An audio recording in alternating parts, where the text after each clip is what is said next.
hey, Taki, you seen my woman and blah blah blah, and carried on like a wild man in that one. Hey Taki, hey boy, me deal with you, Taki. What you doing, Rita?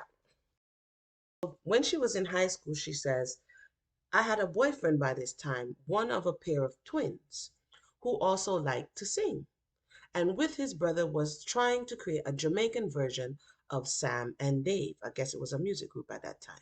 Evenings after he left his job, he'd come for me at school and we'd walk slowly, lovingly, making our way home. And so, like many other girls at that age, I got sidetracked. I was waiting to start work in one of the big hospitals in Kingston where you had to be at least 18 when I got pregnant, she says. Teenage sex was such a shame when I was growing up, at least in Auntie's opinion. I didn't dare tell her, but morning sickness exposed her. So Rita, no, finish high school, supposed to start getting out the workforce. Next thing you know, she go see one young man, the two of them, and now she get belly, right? It says here, the auntie asks, why are you spitting? She demanded, and eventually she had to confess. Okay. So essentially, they sent him away because I'm not going to take forever and a day. They sent him away to his mother, found out, and they sent him to England, her baby father, against his will because they were in love. And she had her daughter, Sharon, that's her firstborn. Everybody was like, Bob, Bob, take her with Pickney. Bob, take her with Pickney. She had a child. Her name was Sharon. So let's go ahead and pop over. Her aunt was helping her with the baby. So now, fast forward like 5 months. It's not that long after the baby is born that she meets Bob. So she says here, at first and maybe always, no, we're not going to part there. Yeah, at first and maybe always, I cared for Robbie Marley from a sisterly point of view. I was the sort of person and still am the responsible kind. I saw him and I said, poor thing, poor thing. It wasn't I love him, but poor thing. Remember, she's a little postpartum. 5 months, you just had a child, and you're now in this limbo kind of situation. The baby father is not here, and here you are trying to make something of yourself. It says, my heart went out to him. I kept thinking, what a nice boy. So nice that I didn't want to let him know I had a baby. That's interesting. Like, why you so nice? Me never want to make it know something have picnic. Huh? Let me see. It's my Yeah, so she's like, oh, you're so nice. I don't even want to let you know I got a kid. You know what? Let's continue here. In those days, for teenagers to be unmarried and have a baby seemed so shameful. During this time, I spent many hours at Studio One. So she already got introduced. There's a little contention about how she was introduced to them. But she's introduced and now she's in the studio doing background vocals, right? She says, rehearsing and recording, always managing to conceal that fact. But one day, right in the middle of recording, my breast started to leak and Bob noticed. So, if you don't know, if you're nursing and the baby's hungry, the milk will just let down even if you're not present or around the baby. The milk will let down and it will nasty up your clothes. He said, and so Bob noticed. First of all, Bob, where did I look on him, man, Titifa? He noticed and he said, a little surprised, what's that? You have a baby? It was said, it was not said unkindly. So he wasn't judging her basically. Although I was terribly embarrassed, I couldn't deny the evidence, so I just nodded. Why were you? I mean, I know you told us why you were hiding, but they was gonna find out eventually.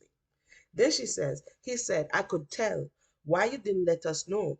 Why you didn't ask to go home early? Is it a boy or a girl? Remember, I'm talking about baby daddy drama and karma. So just wait a little bit. It's coming. We have to wait for let the story build up. So, well, it's a girl, I said. So he wasn't like, oh, what? Dirty girl, you want picnic? Go for ya. Everybody's acting like he was forced in, according to the narrative. I have to say that. He said, where is she? What is her name? Where is her father? Dang, Bob, what you work for, CPS? Can I see her? All these questions came fast with great concern. I stood there looking at him like, bruh, slow down, slow down. Unable to answer right away. I found that concern to be very mature for a young man. Remember, I told you she postpartum too. Still in his teens. Like caring and at the same time, maybe seeing me through a different eye. Again, she's afraid that the adults in the society not going to accept her, and it's shameful. And this is one of the first. The baby father is gone. He didn't even get to see his bikini, and this is one of the first persons that shows her this tender side, right? So even though she like dark and handsome man, like she said before, this sharp brown guy is emotionally appealing to her. His interest in my baby made me feel proud instead of ashamed.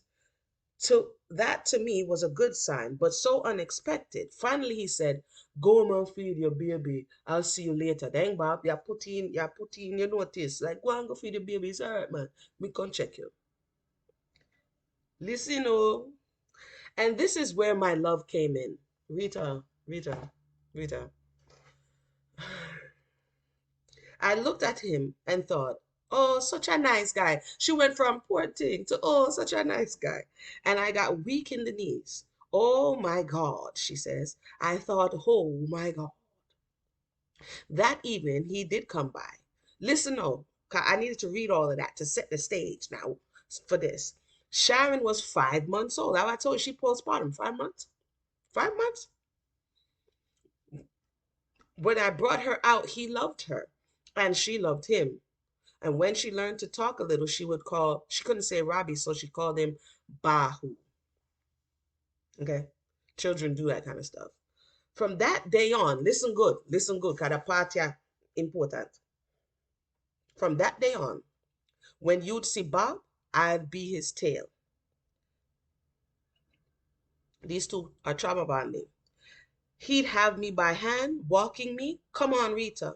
When all of this first started, Sharon's father and I were still corresponding. Listen good. When all of what? Baba and Rita. When all of this first started, Batty and Bench, Bobsy Twin, when all of this first started, she and the baby father, who she was in love with, but he was taken away from her and sent to England. When all of this first started, they still did all right. Dear Juby, the baby I grew big. Me miss you. They're still writing. Okay. I don't know if that's what they wrote, but they were still writing. And what does it say? Bob didn't like that and made his position clear. Hold on, Bob. Hold on, bruh. You just rolled in on the set.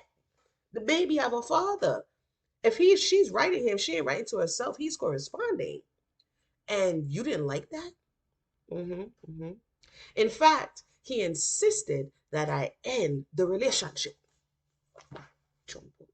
He insisted that you end the relationship with the father of Sharon when you was writing. Let us listen.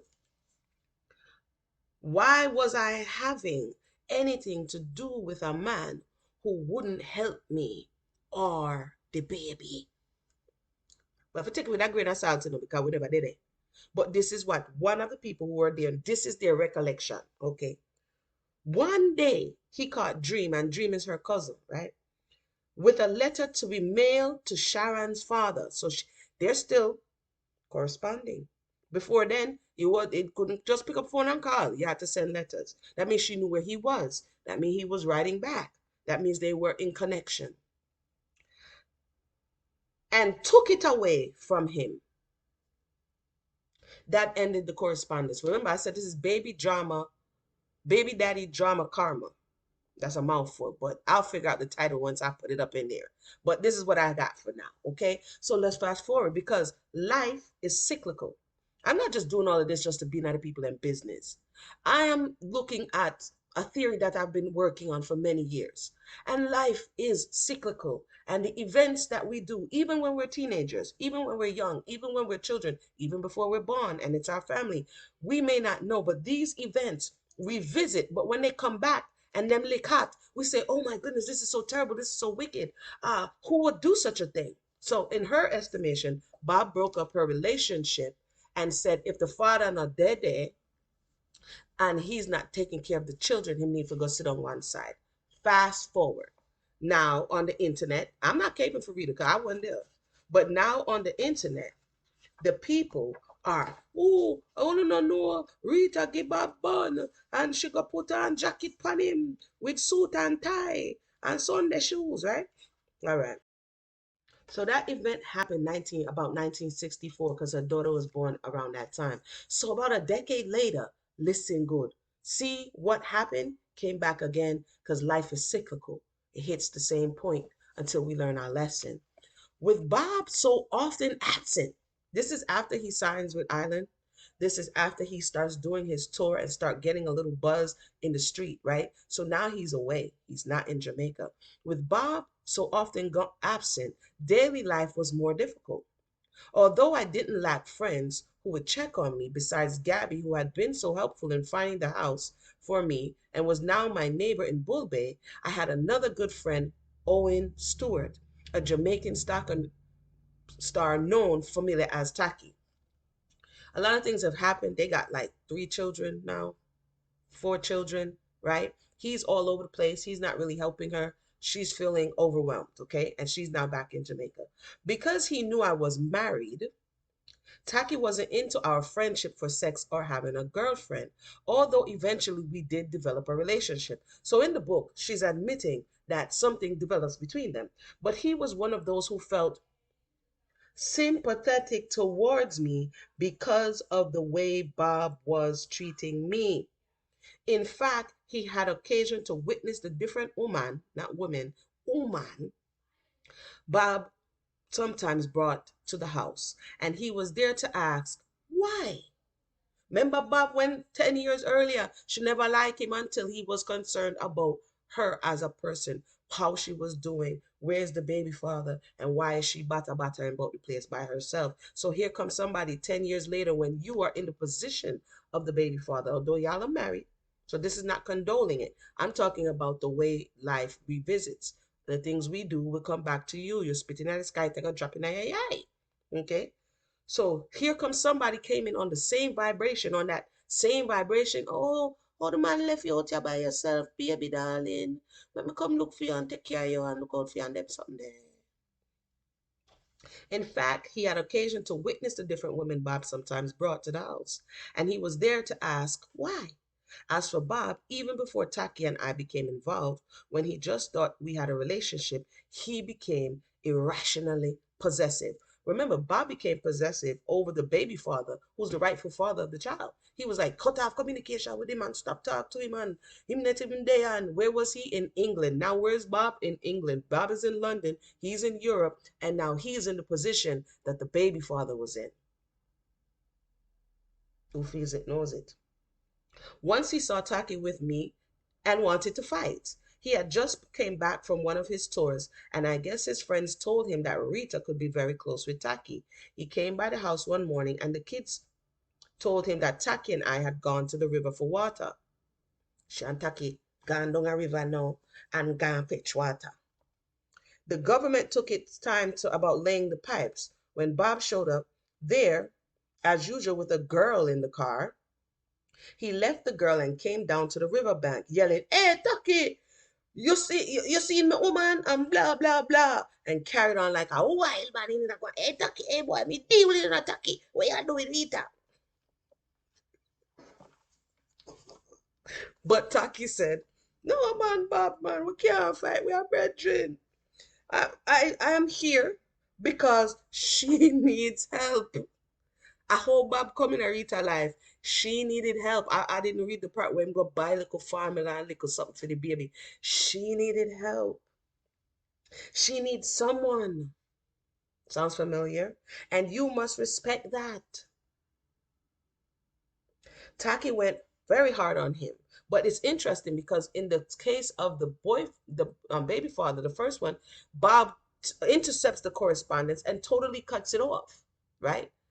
The baby father may be lamenting in England, not knowing what happened to his children, his love. We don't know what he over there doing, eating biscuit and tea. We don't know what he over there doing. He could have never known what happened to his family, of course, until he saw them on TV.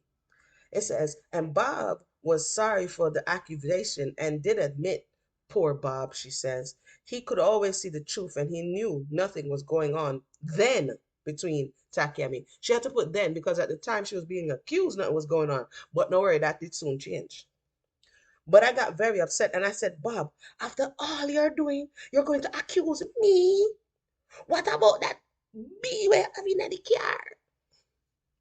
The next time he went off to London, just about 1973, it was quite obvious that he had started seeing or having women right in front of her face. So people, it's like, Rita so strong. This is going on from time memorial, before she get a bun. Or this is how she's trying to lead us to believe that the bun came after the behavior, not before. It didn't precede the behavior. Okay. At one point, I thought there must have been something personal going on between him and Diane Jobson. I'll reserve comment on that one day. But I guess she lived to overcome it when she became his lawyer. When I asked him, though, it was always the same story. Everybody came with a purpose. This is one is for this, so don't get upset. This one. So she's like, who that woman there? Oh, I'm a publicist. Who that woman there? Oh, I'm a lawyer. Who that woman there? Oh, she working a wardrobe. He had a reason for everything. It says, but it had become obvious. I felt that I was being taken for a ride, and it seemed like it was going to be a long ride. Okay, so you must sit on. Again, I'm not condoning the behavior. They could have gone about it a different way. Sit on, take bun, take care of the picnic them, take care of all of the picnic them when we give you bun with. Be the queen and the empress and behave yourself and wait till I come home. Okay, good. Don't go away. All right. So I decided I was going to play the game. I told no bad plan lesson. I told him straight out, if you're going to be doing this, we will not be in and no nothing. We're not in and no simmer down. We're not in and no stir it up. We're not in and no turn your lights down low. It done. Lock off, shop lock. That's what Rita said. We will have a relationship because we're already family. But as for sexual involvement is concerned, no. We didn't have AIDS at the time, but there were other diseases like the clap. You feel me? And I refuse to be exposed to that kind of thing. So Rita's like, listen, come in like say your things that have no government. So here it go. Me know why you pollute up me waters. So stay over there. So in her mind, maybe that she felt like she did some type of spiritual divorce or physical divorce. Maybe that gave herself permission to go forward and doing what she was doing because she was telling herself, like, listen, I'm not involved with this guy. He's just out there and we're just showing up. You know what I mean? By then, Taki was already coming by sometimes to keep me company. Where I did. So once you do that, no, Taki say, yeah. You think Taki are you that? Taki say, yes, man, seafood, ready, ready, ready, ready, ready, ready. By then, Taki was already coming by sometimes to keep me company. He was my good friend. And I wish you could have the city good. The good is italicized. So the good of a lean, good friend. Okay? I knew I could always call on him when I needed help, although at first it had been strictly a friendship. Bob put himself in a bad position because he know what it's like to teach somebody woman. Okay? So you put your woman in a position, the same way you got her is the same way you lost her. You ever heard that saying? I knew I could always call on him when I needed help. Anytime you need a lover, call on me. Sorry, Jack here. Anyway, although at first it had been strictly a friendship, I see you're here with the children, and I don't see Bob coming around. Attack that, no, you know. Why, Rita, me say you one inside there. Now, there were evenings. Where am I doing 99? Where I do around there 99, Taki? When I got lonely and wanted to see someone. Anytime you need a lover, call on me, and I'll be waiting. Yeah, come on, y'all act like y'all can't resist singing. Call on me anytime you want to. They should not have been calling on nobody. You should have dissolved it if that's what you wanted to do. But I know she was in a sticky situation. Hindsight is 2020. It is sticky. I'm not saying yes. I'm not saying no. But you were still legally married, which would have made it adultery. We're gonna call it what it is. Okay. I hear you. I feel you. I see you. It's sticky, but this is what it was. Let's continue. Where we there now? Do not sing that song again. Let me continue. Why the song is like, call on me anytime you want to. No, Taki, she should not have been calling on you. Because living in that location for the first time. Oh, wait. So she didn't want somebody to come around there. She says, although at first it had been strictly a friendship, I see, okay, well, I already said that. Because living in that location for the first time, anything could have happened to us. And I needed someone. Rita. Rita said, "I take this thing for not living in because I never done that, but just around me when Bob didn't come home for a couple of weeks. So come Taki, come sit down, make we listen to Radio Jamaica. Come sit down, make we flip. I mean, what was he over there doing? Like cooking some ITAL food? And indeed, he was doing that. Let's continue. Not living. Okay, I need to calm down because I'm just losing my place. Taki would come in the morning to see how is everything was. Taki would come in the morning to see how is everything. You see? I know me said so. Taki would come in the morning to see how is everything. Was everything all right last night and you had no problem?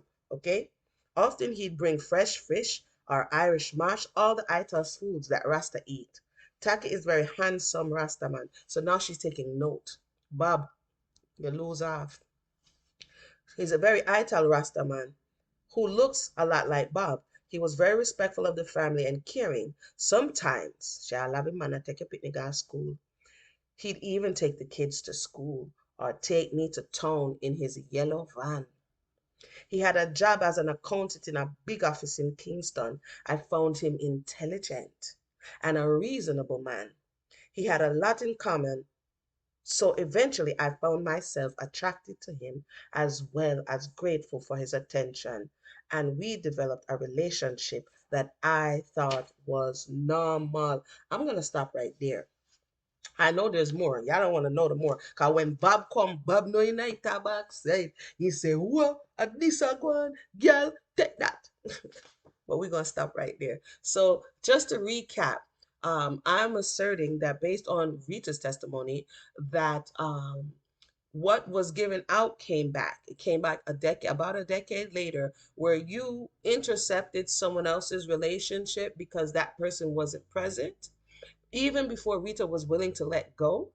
And in likewise, Taki came and intercepted your relationship, even though you weren't ready to let go, and even though you weren't on spot and you kind of abandoned her in a way and started doing your own thing. And that's what goes around, comes around in the baby daddy drama situation. So like, subscribe, share, and we'll be back again for more. If you want more, say more. If you're ready for showtime.